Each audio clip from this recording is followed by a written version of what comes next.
Setelah dicari selama 12 jam lebih, korban banjir di Denpasar, Bali yang sempat dinyatakan hilang berhasil ditemukan. Pencarian dilakukan dengan cara membongkar sisa bangunan ruko yang sebelumnya roboh akibat tersapu arus banjir. Korban ditemukan tertimbun beton reruntuhan dalam kondisi tewas. Upaya kami dari pagi hari sudah menemukan hasil pada malam hari ini. Ditemukan dengan cara manual, dengan melaksanakan patroli sepanjang sungai, kemudian akhirnya ditemukan di sekitar kurang lebih dari tempat peristiwa itu kurang lebih hanya kemarin sore kurang lebih 50 meter saja.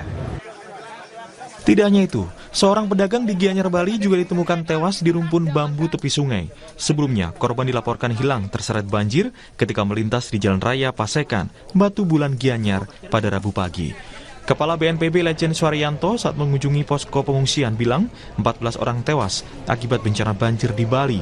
Dalam status tanggap darurat, BNPB fokus mencari korban hilang dan melakukan pembersihan material banjir. Yang meninggal per hari ini jadi 14. Pak, itu seluruh Bali, Pak, ya? Seluruh Bali 14 orang. Ya. Ada yang masih dicari, Pak? Ini ada 2 orang yang masih dicari. Ya. Itu hari ini bisa selesai. Ya kita nggak ngerti yang di mana ya, mudah-mudahan di sekitaran Pasar Badung itu. Itu di mana, Pak?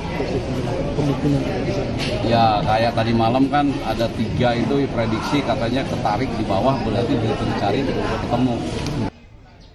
Puluhan warga juga terpaksa masih bertahan di pengungsian, terutama wanita dan anak-anak. Selain kebutuhan pokok, mereka juga mengaku membutuhkan keperluan bayi.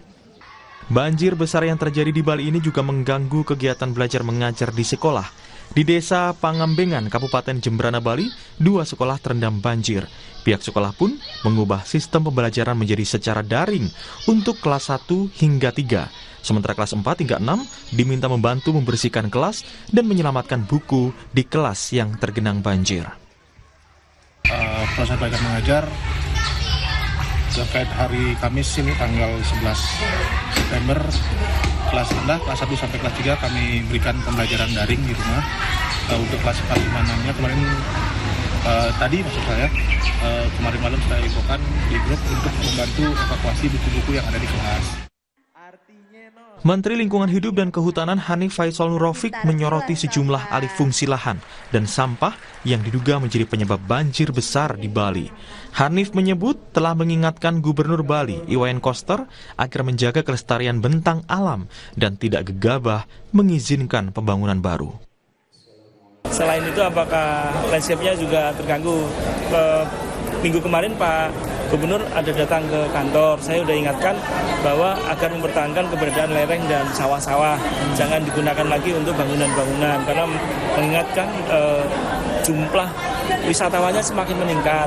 Namun itu tidak boleh kita gegabah, jadi landscape yang ada jangan diganggu lagi oleh keberadaan hotel-hotel, kote-kote, perumahan-perumahan gitu ya. BNPB mengakui banjir di Bali yang terjadi kali ini cukup parah. Tentu, bencana ini menjadi pelajaran berharga untuk evaluasi, terutama kepedulian tentang lingkungan dan penanganan secepatnya. Nama Indonesia dipertaruhkan, apalagi Bali bisa dikatakan sebagai etalase Indonesia dengan citra pariwisata di tingkat dunia. Tim Liputan, Kompas TV. Banjir yang merendam Bali tahun 2025 ini bisa dikatakan yang cukup parah. Tidak hanya menimbulkan korban jiwa, banjir kali ini juga merusak bangunan serta fasilitas umum. Tentu ini harus menjadi perhatian serius bagi pemerintah. Apalagi Bali sudah terkenal dengan citra pariwisata di mata dunia. Menteri Lingkungan Hidup menyoroti soal alih fungsi lahan untuk pembangunan dan sampah yang diduga menjadi penyebab banjir. Benarkah demikian, saudara? Kita akan membahasnya bersama dengan sejumlah narasumber yang sudah hadir melalui sambungan daring. Sudah ada Made Krisna Dinata, Direktur Eksekutif Wahana Lingkungan Hidup atau WALHI Bali. Kemudian ada Inengah Senantara, anggota DPR RI fraksi Nasdem Dapil Bali, dan juga Abdul Muhari, Kapus Datinkom Kebencanaan BNPB. Dan kami juga sudah berusaha, saudara, untuk mengundang jajaran Pemprov Bali, namun hingga saat ini belum mendapatkan respon. Selamat pagi, Bapak-Bapak. Selamat pagi. Baik, saya ke Pak Aam terlebih dahulu terkait dengan update jumlah korban. Pak Aam, seperti apa untuk pagi hari ini? Berapa yang meninggal dunia, kemudian apa masih ada korban yang dicari? Baik, per pagi ini data yang kami rekap tadi malam pukul 22.00 waktu Indonesia Tengah, itu untuk korban jiwa yang sudah ditemukan jasadnya oleh tim SAR di lapangan berjumlah 18 orang, dan masih ada 2 orang yang dalam pencarian atas nama Ibu Made Suwitri dan Bapak Amin Suwandi. Jadi masih ada 2 orang yang akan dilanjutkan proses pencarian oleh tim SAR di hari ini. Untuk personil sendiri yang turun di lapangan lebih kurang 125 personil tim SAR, alat perangkat, sumber daya semuanya sudah tersedia di lapangan. Kita harapkan cuaca juga sebaik kemarin supaya operasi pencarian hari ini bisa berjalan lebih optimal, Mas Wisnu. Oke, kalau untuk titik banjirnya Pak Aam, untuk hari ini di mana saja yang masih terendam? Kalau untuk titik banjir, hampir semua titik yang 124 itu sudah surut ya. Terakhir tadi malam itu untuk pemompaan basement di Pasar Badung itu juga sudah selesai dilakukan. Jadi mengikuti tren cuaca yang oleh prediksi BMKG disebutkan sampai minggu ke depan insya Allah akan cerah. Ini membuat pekerjaan tim di lapangan baik itu SAR maupun upaya pembersihan daerah-daerah terdampak. Khusus untuk pembersihan ini ada 3 SSK personil TNI sekitar 300-400 orang yang membantu masyarakat di lapangan untuk operasi pembersihan ini bisa berjalan optimal karena dukungan cuaca juga sudah lebih baik. Oke, baik. Kemudian kalau sudah semuanya dikatakan surut seperti itu Pak Aam, untuk pengungsi apakah mereka sudah kembali semua ke rumah masing-masing atau masih ada titik pengungsian yang masih dipadati oleh pengungsi saat ini?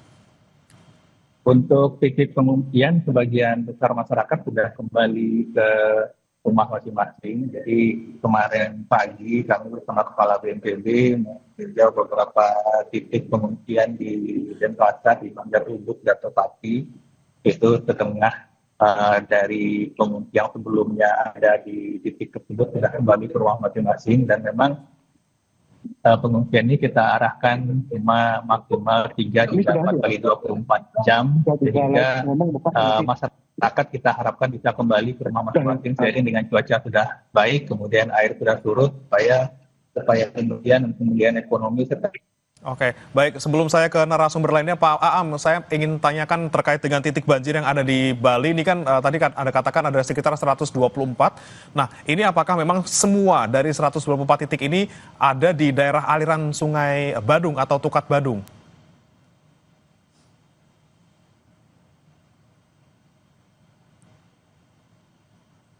Pak Aam? Oke. Baik, kita akan nanti coba tanyakan lagi ke Pak Aam. Saya mau ke Bli Krisna terlebih dahulu. Bli, terkait dengan penyebab banjir yang terjadi di Bali. Ini kan dari pihak pemerintah Provinsi Bali, khususnya Gubernur Bali bilang ini bukan karena alih fungsi lahan. Kalau Anda melihatnya seperti apa, Bli Krisna? Ya, menanggapi banjir tahun ini, kan dalam kami populasi. Jadi Bali ini adalah sebuah pulau yang sejak itu dengan lagi dari lingkungan Bali ini bertahan sembilan. Ya, Bli Krisna, mohon maaf untuk audionya masih kurang jelas, Bli Krisna. Mungkin coba diperbaiki oleh tim terlebih dahulu, Bli Krisna. Sebelum ke Anda lagi, nanti saya ke Pak Nengah dulu. Pak Nengah, Anda melihatnya apakah juga satu pendapat mungkin dengan pemerintah Provinsi Bali yang melihat bahwa penyebab dari banjir Bali ini ya bukan karena alih fungsi lahan? Baik, terima kasih. Pertama, saya sebagai anggota DPR RI Dapil Bali mengucapkan bela sungkawa yang sedalam-dalamnya untuk keluarga korban yang terupdate pada saat ini itu hampir 18 orang meninggal dunia. Semoga almarhum dan almarhumah mendapat tempat terbaik di sisinya. Dan keluarga tentu tabah menerima cobaan ini. Nah, banjir di Bali ini memunculkan beberapa kerugian. Kerugian pertama tentu kerugian ekonomi. Yang kedua, dampak sosial. Kerugian ekonomi kita lihat, kita saksikan sendiri banyak bangunan yang roboh, ruko, banyak mobil dan motor juga hanyut di bawah air, ya. Banyak sawah dan tanah sudah tidak berfungsi layak sebagai tanah sawah ataupun tanah pertanian. Nah, lebih-lebih banyak fasilitas jalan dan jembatan juga mengalami hal yang sama. Menurut pandangan saya, banjir bandang ini kontribusinya paling banyak disebabkan oleh adanya alih fungsi lahan. Alih fungsi lahan ini terjadi karena masifnya pembangunan untuk mendukung pariwisata. Yang kita tahu Bali kan terkenal dengan pariwisatanya. Nah, pariwisata itu sendiri memerlukan sarana dan prasarana berupa bangunan. Baik untuk hotel, untuk villa, untuk guest house, untuk restoran, dan lain sebagainya. Nah, lebih-lebih sarana penunjang daripada properti itu ada yang namanya tenaga kerja. Tenaga kerja itu sendiri pun memerlukan tempat tinggal, memerlukan rumah, lagi-lagi memerlukan banyak alih fungsi lahan. Nah, dengan alih fungsi lahan yang begitu masif di Bali, itu memberikan faktor dominan penyebab terjadinya banjir bandang di Bali. Kita tahu dengan adanya pembangunan yang begitu masif, lahan-lahan yang dulunya lahan hijau, ya, baik di kawasan Bali, daerah Gianyar, Badung juga, termasuk Denpasar dan Tabanan, mengalami hal yang sama. Dan sebagai contoh nyata sekarang, justru terjadinya di daerah-daerah pariwisata.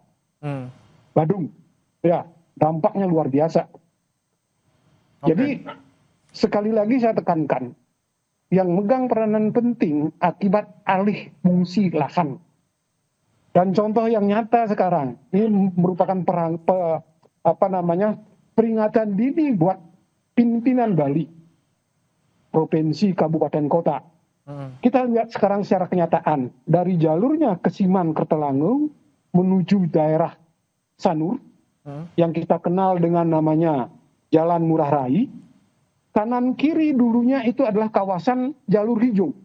Papan jalur hijaunya begitu besar terpampang di sana. Tapi apa yang terjadi sekarang? Kita lihat, kita saksikan, ya sudah beralih fungsi menjadi beton-beton bangunan. Ya.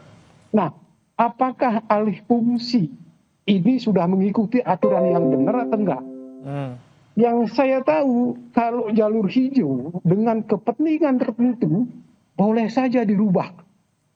Yang penting ada kompensasinya, ada penggantinya. Biasanya 1:3.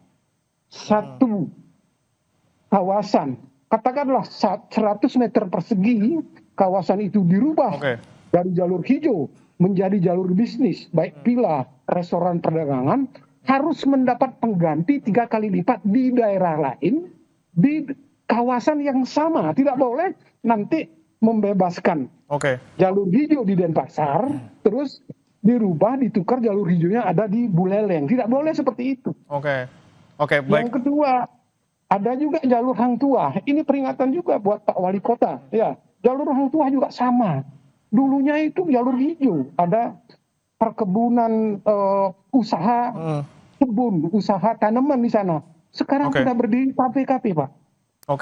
Dan ini yang kedua, lagi-lagi poinnya Pak Nengah adalah terkait dengan alih fungsi lahan yang kemudian menggerus gitu ya ruang terbuka hijau yang seharusnya menjadi daerah yang bisa menyangga lingkungan di sana. Tapi saya mau konfirmasi ke Bli Krishna dari Walhi. Bli Krishna, temuan Anda samakah seperti yang disampaikan oleh Pak Nengah? Iya, audionya udah stabil.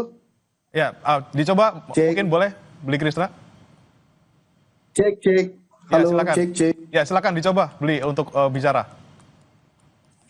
Iya, sebenarnya ini kan bencana 2025 ini kan sebenarnya menurut kacamata kami ini akumulasi ya, di mana hal serupa sebenarnya udah pernah terjadi. Yang pertama itu 2021, yang kedua 2022, yang dimana dalam catatan kami itu hampir semua kabupaten juga tertimpa bencana, baik itu banjir dan juga longsor. Dan hari ini itu yang dimana hujan yang hanya sehari itu mampu memporak-porandakan satu kawasan yang sangat krusial namanya dan pasar kayak itu.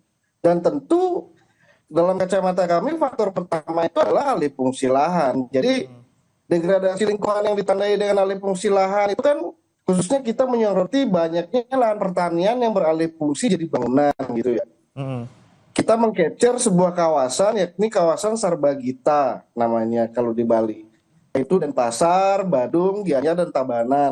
Kenapa kita sorot ini adalah tempat yang memang tingkat pembangunannya atau tekanan pembangunannya itu sangat tinggi.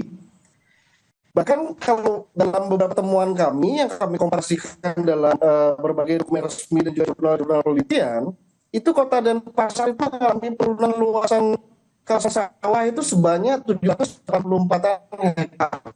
6,23% dari luas wilayahnya. Punten, Bli Krishna, diulangi untuk datanya tadi kurang jelas. Datanya untuk di Denpasar berkurang berapa? Di Denpasar kurang 184,67 hektar. 187 hektar. 784 hektar. Oke, itu berapa persen, Bli Krishna? 84 hektar. Dalam rentang 2018 hingga 2023. Dan untuk Kabupaten Badung sendiri, itu 1.290 hektar. Kabupaten Gianyar 1.276,97 hektar. Serta lahan terbesar ada di Kabupaten Tabanan itu seluas 2.676,61 hektar. Oke. Kemudian kita menyoroti terkait dengan alih lahan ini, utamanya lahan pertanian sawah menjadi bangunan. Apa? Sebenarnya sawah itu juga salah satu kesatuan ekosistem yang untuk membantu sistem hidrologis alami di Bali. Oke. Saya kutip surat pakan yang mengatakan bahwa hektar sawah itu mampu menampung 3.000 ton air. Tinggi air itu 7 cm. Oke. Nah, hasil ketika untuk kemungkinan bencana yang kita lihat paling pertama itu adalah banjir seperti itu. Oke, Bli Krishna, tadi beberapa daerah di kawasan Sarbagita gitu ya, itu banyak sekali yang kemudian beralih fungsi, lahan pertanian menjadi bangunan. Kemudian nanti saya akan tanyakan ke Pak Aam bagaimana kemudian perkembangan dari bencana tahun 2021, 2022 sampai dengan tahun ini kenapa kemudian menjadi yang paling parah. Tapi sesaat lagi saudara tetap bersama kami di Sapa Indonesia Pagi.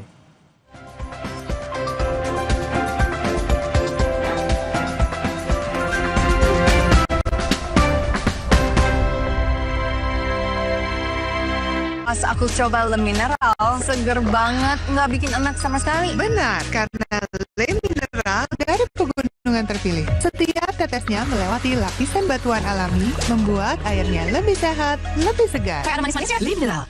Semua botol bayi tertulis 100% bebas BPA. Kalau air galon, ada nggak ya yang 100% bebas BPA? Untuk itu, Le Mineral hadir dengan...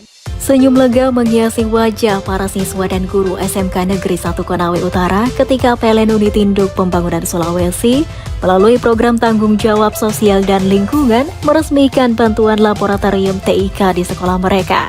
Kini, deru sepeda motor dan mobil yang dulu membawa rombongan siswa ke sekolah lain tak lagi terdengar. digantikan suara klik mouse dan ketikan keyboard menandai awal babak baru pembelajaran TIK di SMK Negeri 1 Konawe Utara.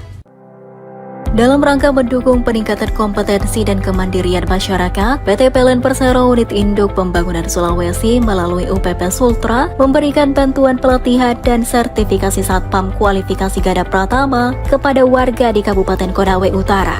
Bantuan pelatihan dan sertifikasi ini merupakan bagian dari implementasi prinsip Environmental, Social and Governance atau ESG PLN, khususnya dalam mendukung SDGs nomor 4, yaitu pendidikan berkualitas. PLN UIP Sulawesi bersama Gubernur Sulawesi Tengah telah meresmikan infrastruktur ketenagalistrikan pertama di Morowali. Dengan beroperasinya infrastruktur ini, total pelanggan PLN yang berada di Provinsi Sulawesi Tengah mencapai angka sebesar 1.030.695 pelanggan atau setara 18% dari total jumlah pelanggan PLN di Pulau Sulawesi. Dengan total serapan daya listrik rata-rata per bulan sebesar 210,56 MW. PLN percaya bahwa akses terhadap teknologi adalah salah satu kunci penting dalam meningkatkan mutu pendidikan. Maka dari itu, PLN UIP Sulawesi menghadirkan program bantuan penunjang pembelajaran TIK di Sulawesi Tenggara yang diharap dapat menjadi jalan untuk melahirkan generasi penerus bangsa yang cerdas, adaptif, dan siap menghadapi tantangan global menuju masa depan yang lebih maju dan inovatif. Bagi kalau dari hulunya gitu ya. Jadi ini juga membutuhkan evaluasi menyeluruh yang tujuan akhirnya sebenarnya maksudnya itu untuk kemudian kita asesmen dan audit kelayakan infrastruktur keairannya supaya di masa mendatang kita bisa membuat infrastruktur keairan drainase di perkotaan ini bisa lebih baik lagi. Oke, baik. Saya ke Bli Krisna. Anda tadi menyampaikan bahwa ada alih fungsi lahan yang luar biasa di daerah Sarbagita. Kemudian tadi juga Pak Aam bilang terkait dengan bagaimana kemudian menjaga aliran sungai, terutama nih Sungai Badung yang kemarin menjadi salah satu titik banjir yang parah seperti itu. Anda melihat kerusakannya seperti apa dari hulu ke hilir misalnya, ada catatan ataupun datakah? Dan bagaimana dengan sampah, Bli Krisna? Karena juga Menteri Lingkungan Hidup menyoroti adanya faktor sampah di banjir kali ini. Cek. Ya, terkait Das Badung sendiri memang dalam beberapa informasi dan juga penelitian kita cek, itu juga sangat mengalami penurunan kualitas yang bisa dibilang drastis ya akibat tekanan pembangunan. Sama seperti dikatakan tadi terkait dengan sepadan sungai gitu. Jadi sepadan sungainya di sana hampir rata-rata terokupasi. Ada perubahan signifikan antara lahan sawah menjadi pemukiman, lahan perkebunan menjadi pemukiman, dan itu juga merupakan salah satu faktor yang signifikan yang tentunya menyebabkan bagaimana banjir ini bisa memperparah situasi warga terdampak gitu kan. Itu yang pertama. Lalu kedua masalah sampah kemudian ya saya pikir dari kemarin terlebih pasca ditutupnya TPA regional Sarbagita ini adalah salah satu bukti jika masalah sampah itu makin krusial ternyata seperti itu.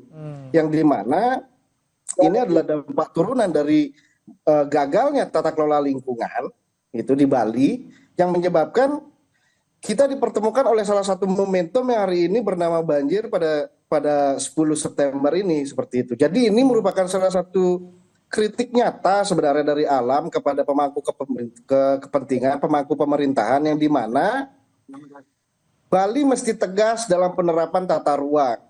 Karena sampai detik ini dalam catatan kami penerapan tata ruang itu belum tegas dan belum serius dilakukan seperti itu. Begitu pula selanjutnya terkait dengan masifnya pembangunan utamanya akomodasi pariwisata ya. Sampai detik ini kami juga masih mendapati di mana pembangunan itu nafasnya emang satu mengalihfungsikan lahan, kedua melabrak sepadan pantai, ketiga melabrak sepadan sungai, bahkan didirikan di kawasan rawan bencana sendiri kayak gitu.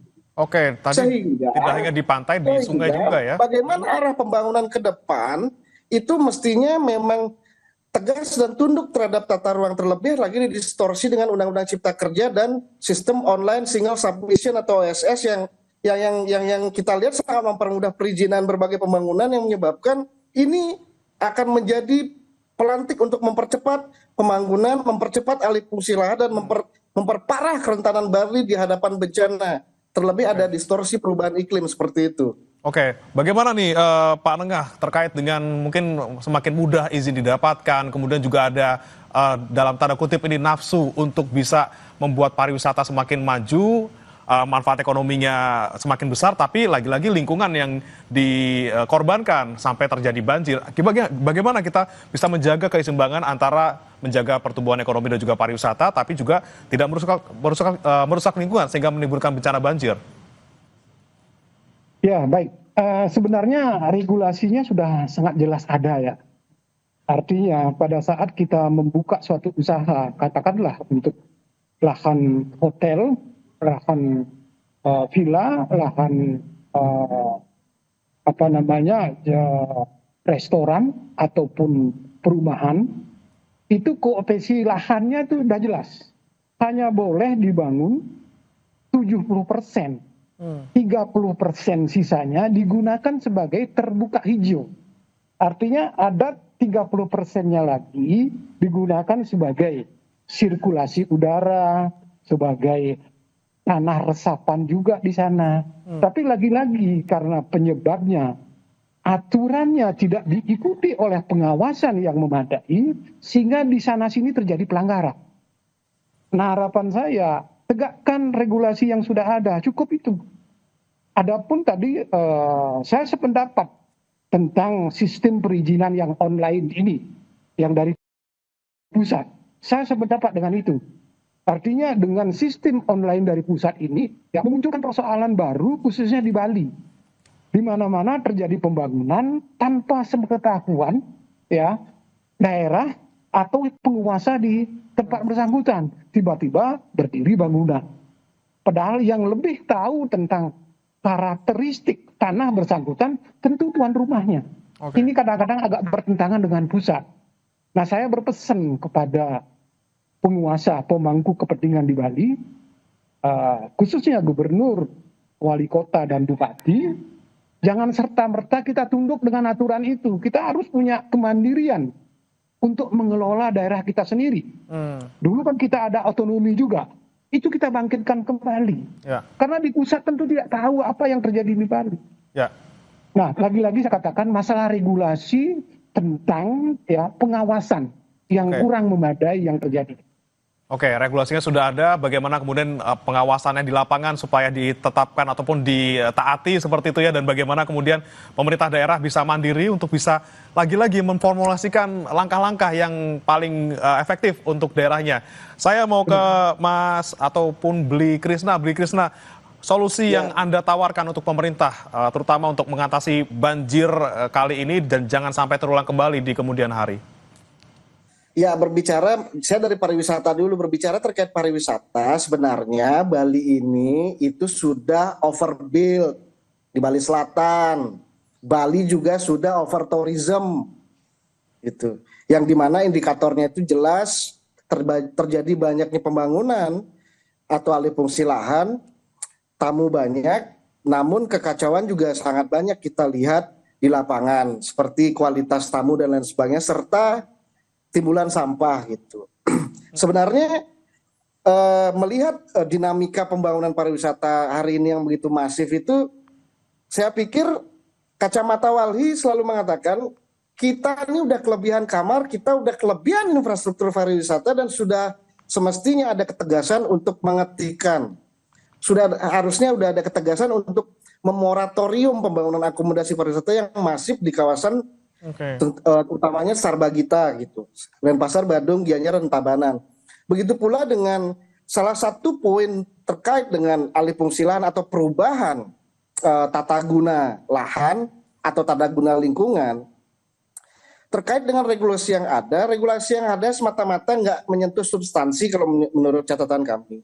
Seperti contoh dikatakan tadi koefisien 30%, bla bla bla dan lain sebagainya. Namun sering kita lihat di lapangan koefisien itu nggak menjawab sesuai kebutuhan dengan ekologinya. Perubahan fungsi ekologi aja, kendatipun dia sama-sama hijau, itu belum tentu memiliki fungsi dan peran yang sama di suatu tapak, di suatu kawasan gitu. Nah, kalau umpamanya berbicara terkait dengan satu kesatuan akomodasi pariwisata misalnya, dia amat banyak hanya menaruh perannya tuh di estetik saja, bukan ke fungsional alami ataupun ke fungsional substansinya seperti itu. Oke. Nah, dan satu lagi, posisi daripada keadaan Bali yang rentan terkait bencana ini justru sampai detik ini dalam catatan Walhi Bali itu masih banyak rencana-rencana mega proyek ya, proyek-proyek besar yang akan dilakukan yang di Bali yang tentunya memiliki value yang ekstraktif terhadap lingkungan. Semisal contoh pembangunan jalan tol Gilimanuk-Mengui. Dia sedikit tidaknya akan melabrak 480,54 hektar lahan sawah pertanian produktif sedari Badung sampai Jembrane gitu. Belum lagi ada pembangunan strategis kawasan pengembangan Pelabuhan Sangsit di Buleleng yang dalam temuan kami akan melabrak sedikit tidaknya 6 hektar lahan sawah produktif, bahkan lahan sawah tersebut terkonfirmasi LSD atau lahan sawah dilindungi. Ya. Jadi saya pikir bagaimana rencana-rencana pembangunan mega proyek yang mengatasnamakan penunjang pariwisata, yang mengatasnamakan infrastruktur untuk publik, justru dibangun dari dasar fondasi di mana proyek-proyek ini akan lebih mendekatkan Bali terhadap kerentanan terhadap bencana ke depannya dan juga bersifat ekstraktif terhadap lingkungan seperti itu. Oke, terakhir saya mau ke Pak Nengah lagi, singkat saja Pak Nengah. Tadi ada poin-poin yang saya tangkap, ada moratorium akomodasi, pembangunan akomodasi di wilayah wisata, kemudian ada juga tadi sorotan soal mega proyek. Apa saran Anda untuk pemerintah, Pak Nengah? Saran saya utama, tegakkan aturan. Ya, pertama harus itu. Yang kedua, memang kita pahami pariwisata Bali bertumpu di adalah Sarbagita. Kita paham itu semua. Karena investor pun ya tidak mungkin akan menanamkan modalnya di daerah-daerah yang sulit untuk akomodasinya. Artinya sulit sarana dan prasarananya. Kita harus paham itu juga. Yang kedua, perlu adanya pemerataan. Nah, untuk membuat pemerataan tentu harus dipersiapkan sarana dan prasarana jalannya. Kayak tadi saya barangkali agak sedikit berbeda dengan apa yang dikatakan Walhi tadi. Tentang pembangunan jalan tol dari Mengui ke arah negara. Itu salah satu jalan juga untuk membuat pemerataan pembangunan. Dengan begitu nanti alih fungsi yang ada di Sarbagita bisa dikurangi. Memunculkan daerah baru di Jembrana contohnya, nanti ada juga di Bali Utara Buleleng. Bahkan ada juga nanti di daerah Karangasem. Itu sebuah pemerataan dari sisi ekonomi. Juga untuk mengurangi beban alih fungsi lahan yang ada di Sarbagita. Oke, pemerataan pembangunan ya yang bisa kita soroti juga. Kemudian jangan sampai bebannya hanya di Sarbagita. Dan semoga banjir ini yang tidak kita inginkan ini menjadi cambuk bagi pemerintah Provinsi Bali untuk bagaimana menjaga keseimbangan antara menjaga pariwisata dan juga menjaga lingkungan. Supaya lagi-lagi jangan terjadi hal serupa di kemudian hari. Terima kasih Bli Krisna Dinata dari Walhi Bali. Kemudian ada juga Pak Inengah Senantara, anggota DPR RI dari fraksi Nasdem Dapil Bali, dan sebelumnya ada Pak Abdul Muhari dari BNPB. Terima kasih telah bergabung bersama kami di Sapa Indonesia Pagi. Selamat pagi Bapak-Bapak. Jangan beranjak saudara, kami akan kembali dengan informasi lainnya terkait dengan banjir bandang yang menerjang sejumlah desa di Kabupaten Nagekeo, Nusa Tenggara Timur. 5 orang meninggal dunia dan 3 orang dilaporkan hilang. Sesaat lagi.